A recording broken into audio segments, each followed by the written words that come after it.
Hello everyone. Welcome to my discussion on Yiddish typography. My creative workflow and research have been ongoing with the support of my home institution, the University of Pennsylvania, and with the expertise and advice of Catherine Hellerstein, Ani Liu, Micah Barrett, Sophie Auger, Sophia Yanina Borishevich, and Shani Abni, who I am all very indebted to.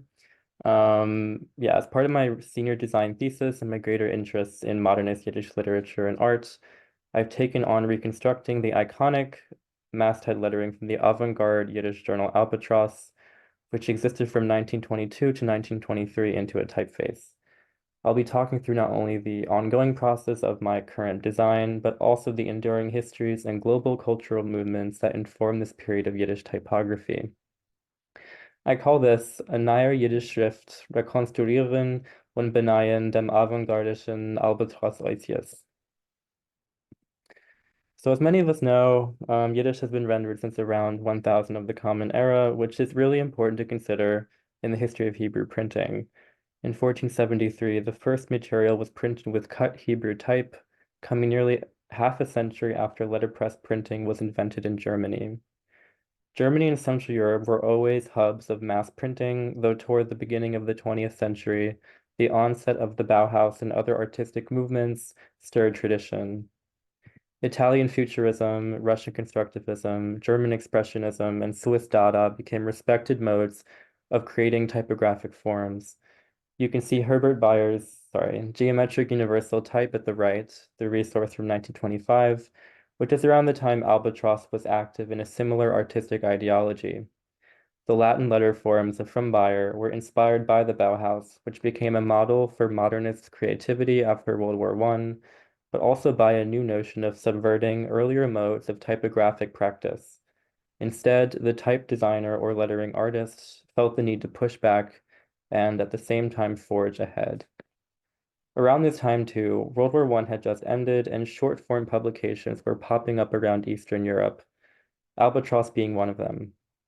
They followed the various artistic movements happening all at once, but leaned into German expressionist practice once relocated in Berlin. Henryk Berlewy, a Polish-Jewish designer, is considered one of the most prolific Yiddish typographers and book artists of the period, and his work for Albatross sitting diagonal at the bottom right reflects the angular, exact, and avant-garde aesthetics of Russian constructivism, especially, where objects and forms were depicted as elements of both time and both space. So what is lettering and what is type? I feel like I must clarify. We might need to explore these two things before moving forward. Type is composed of metal or wooden blocks for mass printing, usually arranged in certain weights or thicknesses, as you can see at the top left. Many of the earlier Latin Renaissance typefaces have crossed over into the digital space as revivals or reconstructions, giving definition to words that we know today as a font family or a typeface.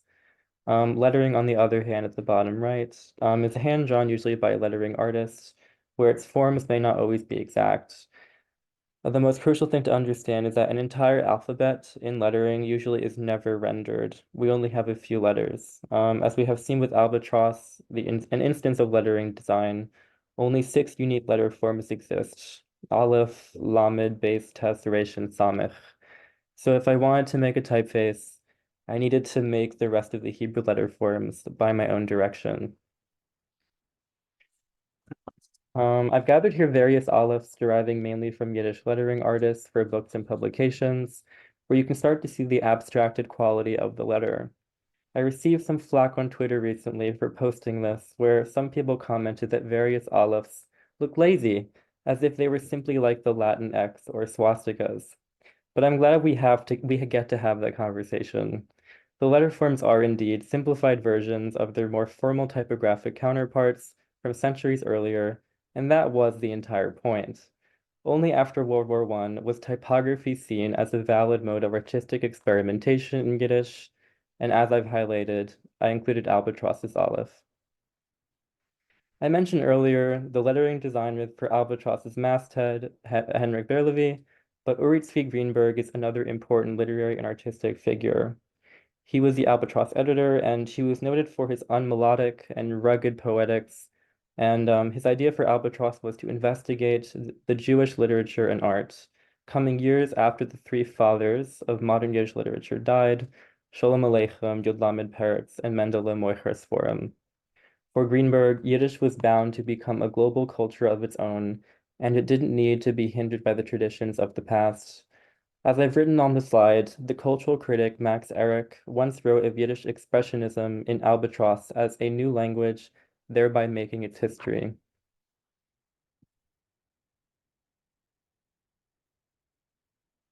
In the last few years, some type designers have dedicated themselves to reviving modern Hebrew and Yiddish type. Polish designer Zofia Janina Borishevich did so in 2019 with Chaim and Aviva, a bilingual Hebrew and Latin typeface based off the 1929 Chaim typeface used primarily in Soviet book printing. Or we can look at the more informally constructed Evelyn Yehoyash's Esther font by Marnie Manning, constructed from the Art Deco lettering for a Yiddish Megillah. In formalized design practice, perhaps the greatest creative project in recent years on Yiddish typography was in Swiss designer Noam Benatar's book, Yiddish Displayed, which reflects on Yiddish lettering and how we might redesign these older, untouched letter forms, including a mem here, which he designed in the style of Albatros. With all of that said, we get to foray into my own experience with Yiddish and Hebrew type design. When I was a student at the Steiner Summer Yiddish program in 2022, I became fascinated by bold letters featured in periodicals and newspapers. I ventured to reconstruct letter forms from 1898 issues of the Vorwärts, culminating in an informal and clunky reconstruction of the bold display type of the time.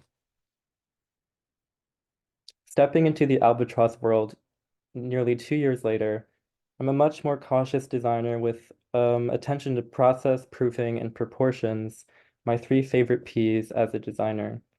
I began to digitize and reduce the gaps between geometric shapes from the original Albatross lettering and began to conform to more cohesive line weights and heights. I had to think of what Albatross might represent 100 years out. In the digital world, would it be what it meant 100 years ago?